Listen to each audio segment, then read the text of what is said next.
sige. Magandang boses ko dito. Pwede kumanta. Magandang umaga po! Na-miss niyo po ba kami? Yan. Naalala niyo po sa pareho petsa, March 14. Last year ba? Nandito tayo, March 14. Yes. 2021, 2022, 2023, and 2024, nandito po ako sa Patnalungan. Naalala niyo po? Yan. Hindi po namin kayo nakakalimutan. Mabilis lang po ako babati at magpapasalamat sa ating po mga katuwang sa paglilingkod. Unahin ko na po dito sa inyong bayan, palakpakan po natin, Mayor Alfred Mitra. Siyempre, sa suporta po ng Sangguniang Bayan, palakpakan natin Vice Mayor Kinda Peñamante. Ating mga konsehal na nandito, palakpakan po natin sila. Nahiya na lang kami dahil nakabarong sila. Pagkatapos kami, nakagalito si Vice. Si Vice, yeah, hindi kami napasabihan ni Mayor, dapat po pala nakabarong kami.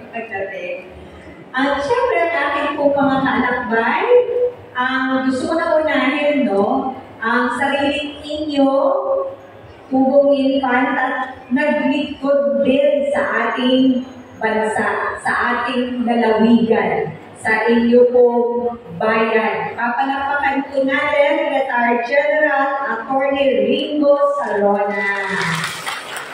So, si Attorney Ringo po papalawig yan para makasama ng ating matibay ng katuwang sa Sangguniang Panlalawigan, Vice Governor 3rd Alcala. Palakpakan na natin, no?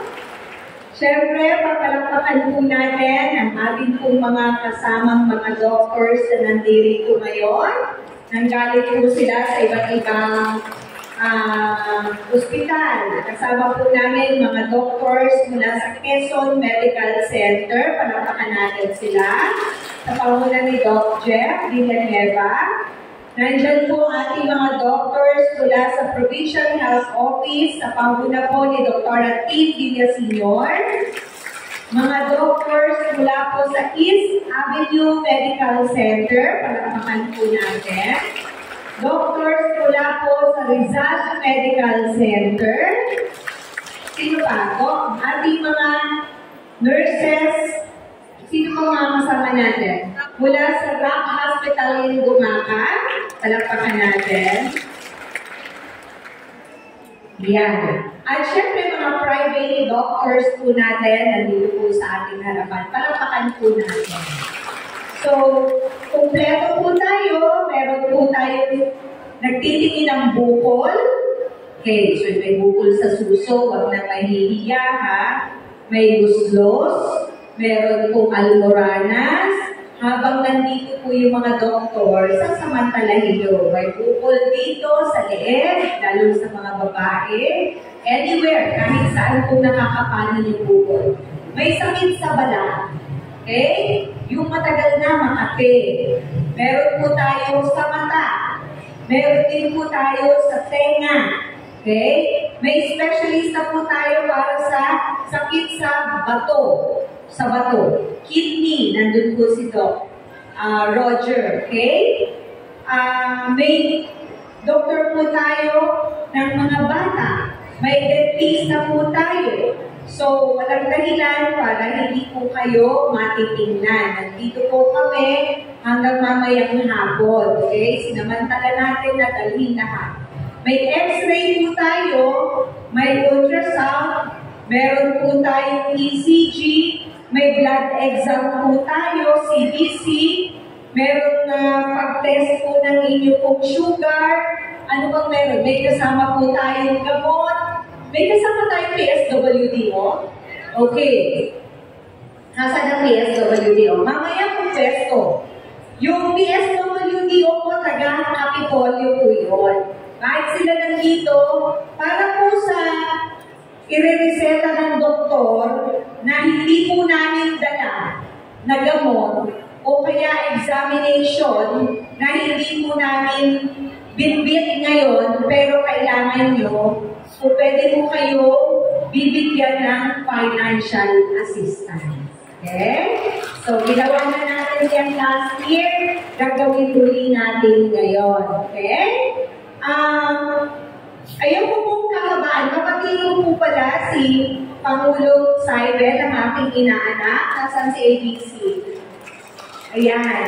At ang mga bagong kapitan natin, palakpakan natin sila. Maraming salamat po sa inyong pagbaba. Ganon din ang ating PPSK, si Myro Hermogenes, si SK, wala naman siya. Okay? On the way. Okay. Gusto ko pong ibalita sa inyo. Alam ko po pag nagpapa-hospital kayo, napunta po kayo ay sa Infanta. Tama po ba? Okay. O kaya, pupunta po kayo sa Pulilio. Meron pupunta ba ng Pulilio? Huwag po kayo mag-alala. Kunting paghihintay pa. Sapagkat ang alam ko, tama ba Mayor, yung Bordeos to Panukulan, ginagawa ang daan. Tama po, di ba? May tourism o missing link project dyan, si Pocmart. Papalakpakan po pala natin si Congressman Martin Verga. Katuwang po natin siya sa paglilingkod. So, wag basta, yan dire-diretso, alam mo po na kinokonekta ang daan papunta dito. So, by that time, na magbukas po yung daan na yan, na diretsyo, papuntang Bordeos, and papunta po ng Pulilio, hindi na po kayo mahihirapan pagka po ang ating dagat ay bawal po kayong tumawid. But gusto kong ibalita sa inyo, yung Claro and Recto, siguro sa mga last week ng March, mag-o-open po kami doon. So nagpalawak po kami doon ng services.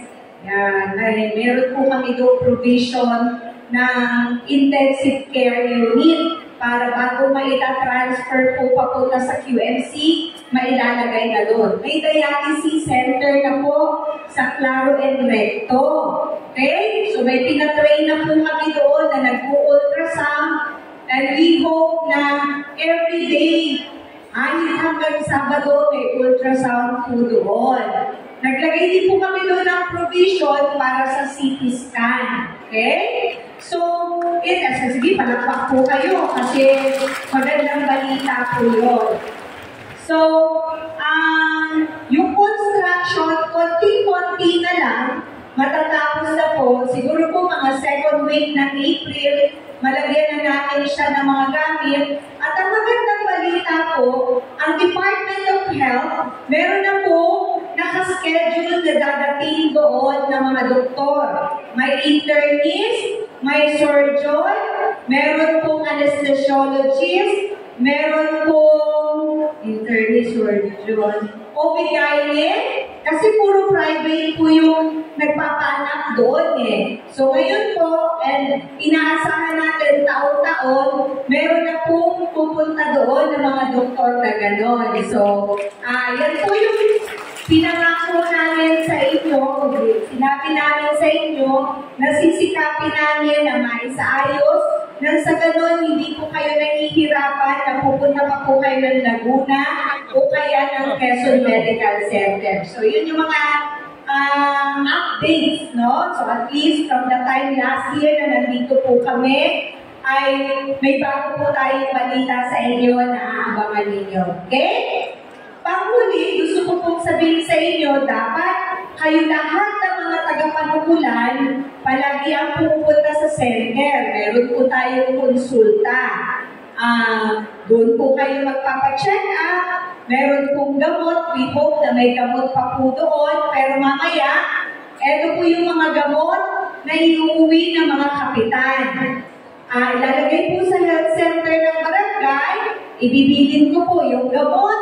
Yan po ay pangtawid lang sa panahon ng emergency. Halimbawa kung may nilagnat, edi yung taga-barangay po pupunta sa center, hihingi po ng paracetamol. Halimbawa po may high blood, naubos ang kanyang gamot para sa high blood, pwede po humingi. So hindi po sustainable na doon lahat kukuhain, pandugsong lang doon sa inyong pangangailangan. No? So, kumpleto po yan ng essential medicines at bilin po natin sa ating mga kapitan at sa mga PHW.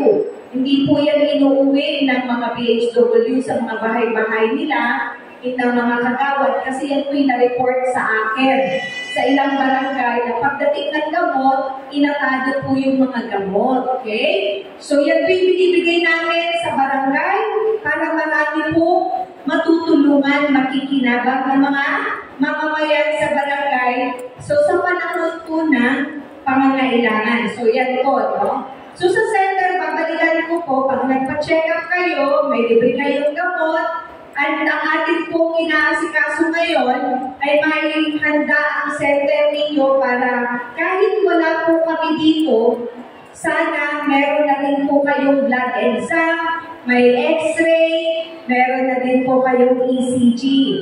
Yun po yung plano natin, no? So, kung kayo may inip, work on progress, and po inaasikaso with RHU, ating MHO, tsaka kina Mayor, together with Department of Health. Okay? So, mamaya po, marami po kaming programa na gagawin. May mga bibigyan po kami ng gamit ng mga magsasaka. May turn over po kami ng processing ng pineapple. Tinrain po namin ang isang grupo para mag-process. Ganun din, nandyan po yung provincial agriculturist natin para po asikasuhin, alamin ano yung mga pangangailangan. Same with ating mga mangingisda. No? So alam ko, hindi kayo pangisda ngayon. So may kaunti po kaming dala na intervention para sa kanila. So yun lang po. Maraming salamat po sa inyong lahat. At i-maximize po ang presence ng ating mga doktor. Magandang umaga po sa inyo.